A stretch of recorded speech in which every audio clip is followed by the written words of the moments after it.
ખેડામાં ખાણ ખનીજ વિભાગ ઘોર નિંદ્રામાં। ખેડાની વાત્રક નદીમાં રેતી ખનન માટે રસ્તો બનાવી દેવાતા વહેણ અવરોધાયું। ખેડા પાસેથી નીકળતી વાત્રક નદીમાં રેતી ખનન કરતા ભૂમાફિયાઓએ નદીની વચ્ચેથી રેતી ખનન કરી રેતી ભરવા માટે અને નદીમાં દૂર સુધી વાહન લઈ જવા માટે સરકારના કાયદા અને નિયમોને નેવે મૂકીને નદીમાં વચ્ચે માટીનો આડબંધ બનાવી ગરનાળા નાખીને રેતી લઈ જવા માટે રસ્તો બનાવી દીધો છે, જેને લઈ નદીમાં ચાલુ પ્રવાહના પાણીનો અવરોધ થતો જોવા મળી રહ્યો છે।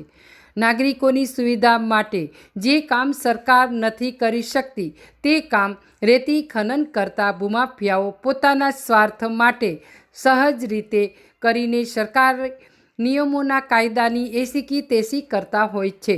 ખાણ ખનીજના અધિકારીઓ તેમજ સ્થાનિક મામલતદાર કચેરીના તંત્રના જવાબદાર અધિકારીઓ કાર્યવાહી હાથ ધરીને નદીમાં થઈ રહેલા પાણીનો અવરોધને દૂર કરશે કે કેમ તે જોવું રહ્યું।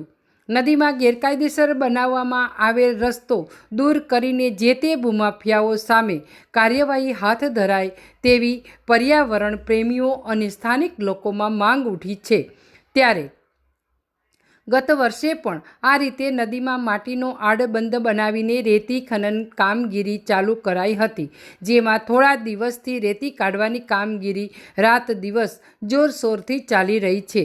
ખનન માફિયાઓ સામે કાયદેસરની કાર્યવાહી કરાશે કે નહીં એ મોટો સવાલ ઉઠવા પામ્યો છે।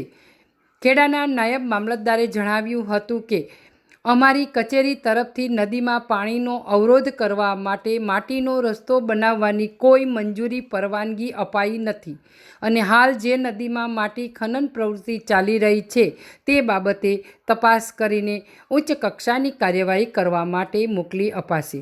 આ બાબતે ખાણ ખનીજ વિભાગનો સંપર્ક કરાતા સંપર્ક થઈ શક્યો ન હતો। અહેવાલ સંજય ચુનારા, ખેડા।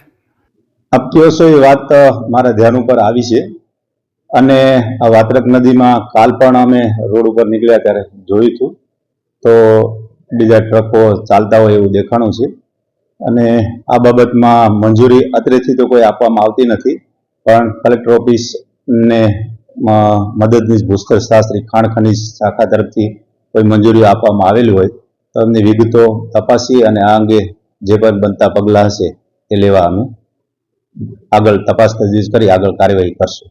સાહેબ, આજે રસ્તો રોડ વચ્ચે નદી વચ્ચે બનાવી દેવામાં આવ્યો છે, એવી પ્રકારની કોઈ મંજૂરી આપવામાં આવતી? રોડ બાબતે તો મને કોઈ જાણકારી નથી, પણ આ પ્રશ્ન લઈને આવ્યા છો તો હું અંગત રીતે એને જોઈશ।